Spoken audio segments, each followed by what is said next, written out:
परम श्रद्धास्पद परम पूज्यपाद आचार्य प्रवर के चरणों में सब भक्ति वंदन, शासन सिंह निश्चित चरणों वंदन, उपस्थित बंधुओं बहनों। हमारे सामने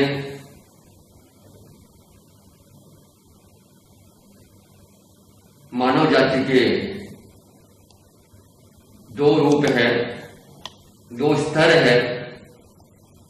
एक स्तर जिसको गृहस्थ कहते हैं और दूसरा स्तर जो है वो है साधकों का, मुनियों का, सन्यासियों का। आने वाला समय अक्टूबर का महीना दोनों ही स्तर के मनुष्यों के लिए बहुत ही महत्वपूर्ण महीना है, क्योंकि इस महीने में दो ऐसे पर्व आने वाले हैं जो शक्ति का पर्व है और दूसरा जो पर्व है वो लक्ष्मी का पर्व है। शक्ति और लक्ष्मी दोनों ही स्तर के मनुष्यों के लिए अपेक्षित है, जरूरी है। जब नवरात्रा का समय होता है तो उस समय शक्ति की साधना की जाती है, और जो दीपावली का समय है वो लक्ष्मी की आराधना का समय है।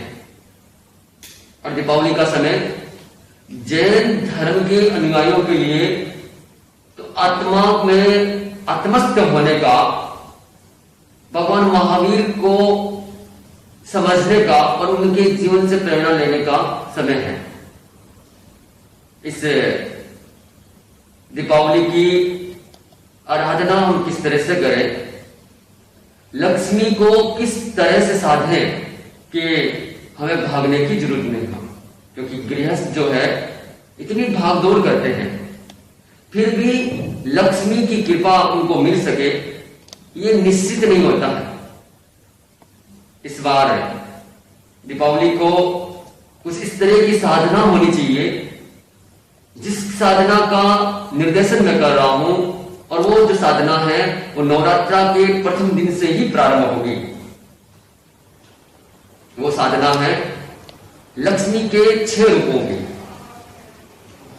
लक्ष्मी के जो 6 रूप हैं वो 6 रूप साधकों के लिए, सन्यासियों के लिए, मुनियों के लिए भी उतने ही जरूरी है जितने कि गृहस्थ के लिए।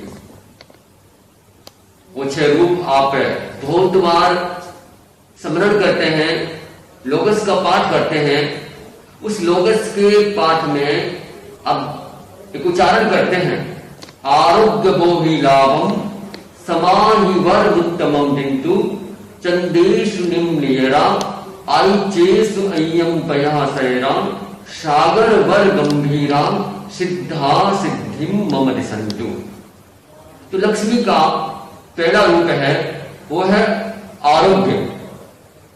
अगर व्यक्ति के पास में धन दौलत बहुत है, पैसा बहुत है, लेकिन आरोग्यता नहीं है, स्वस्थता नहीं है, तो वो धन दौलत किसी काम की नहीं रहती है। इसलिए आरोग्य को प्राप्त करना बहुत जरूरी होता है। दूसरा रूप आरोग्य बोधि लाभम, बोधि जो है वो लक्ष्मी का दूसरा रूप है।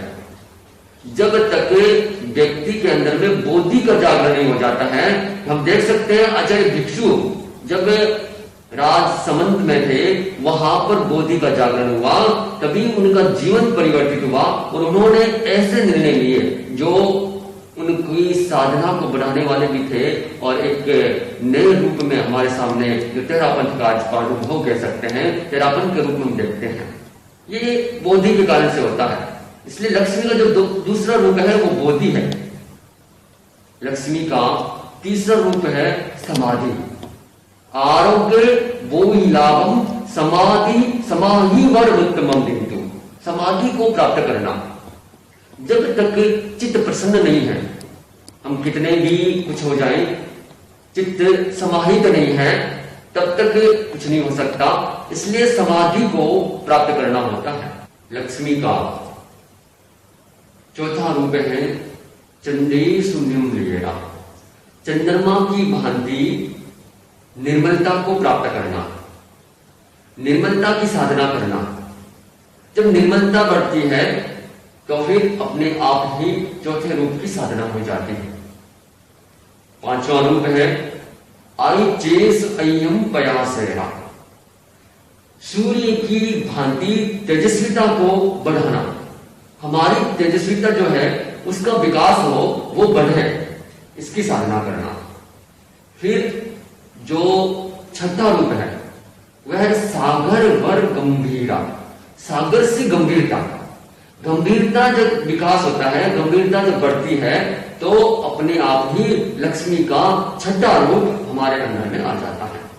फिर है सिद्धा सिद्धि मम दिशंतु, मतलब कि हमारे जो मन के अंदर में लक्ष्य है, हमारे जो संकल्प है वो सिद्ध हो, वो सिद्धि को प्राप्त करे। हे भगवान, सिद्ध भगवान ये हमें सिद्धि दे। तो ये जो मंत्र है आरोग्य को भी लाभ से लेकर के सिद्धा सिद्धि मम संतु तक का, यह है लक्ष्मी के 6 रूपों की आराधना। जब ये 6 रूप आ जाता है, आरोग्य, बोधि, समाधि, निर्मलता, तेजस्विता और गंभीरता, ये 6 रूप जब हम साध लेते हैं, 6 रूप हमारे अंदर में आ जाते हैं, तो जिस लक्ष्मी के पीछे हम भागते हैं, जो लक्ष्मी इतनी मेहनत करने के बावजूद हमें प्राप्त नहीं होती है, वो अपने आप ही हमारे पास में आकर के रहने लग जाती है, हमारे हृदय में वास करने लग जाती है।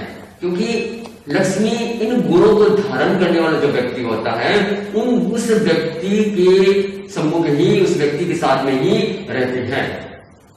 तो इसलिए इस बार जो है अक्टूबर का जो महीना है, इसमें आप दोनों पर्वों की साधना एक साथ में करेंगे। आपको नवरात्रा के प्रथम दिन जो है इस मंत्र की आराधना प्रारंभ करनी है, और दीपावली के ऊपर जो है, दीपावली के दिन जो है इसका समापन करना है। इस समय काल में आपको 12,500 का जप करना। जब 12,500 का जप होगा तो ये मंत्र सिद्ध होगा, और फिर आपको प्रतिदिन एक माला का पाठ करना, एक माला फैलनी है। और जब इस तरह का क्रम चलेगा तो फिर आप देखेंगे कि आपका जीवन जो है एक नया ही रूप ले चुका है, परिवर्तित हो चुका है। बस इतना सा ध्यान रखना है कि साधना का जो क्रम है वो निरंतर चलना चाहिए, समयबद्ध चलना चाहिए और तन्मयता के साथ में चलना चाहिए। जब साधना प्रारंभ करें उस दिन से 4-4 माला प्रतिदिन आप फेरेंगे तो 30 दिनों के अंदर में आपका 12,500 का जप हो जाएगा। तो इस क्रम को करने से फिर आपका जो लक्ष्मी प्राप्ति का लक्ष्य है वो अपने आप ही संभव हो जाएगा। और साधकों के लिए, क्योंकि साधक जो है वो इन 6 रूपों को विकसित कर लेता है, तो इसका मतलब है कि वो साधना में इतना आगे बढ़ चुका है कि वो अपना परम लक्ष्य है वो प्राप्त कर लेता है। इसीलिए मैंने ये क्रम आपको बताया है कि ये दोनों मनुष्यों के लिए, जो गृहस्थ है, जो साधक है, उनके लिए उपयोगी है। इन्हीं भावना के साथ में ओम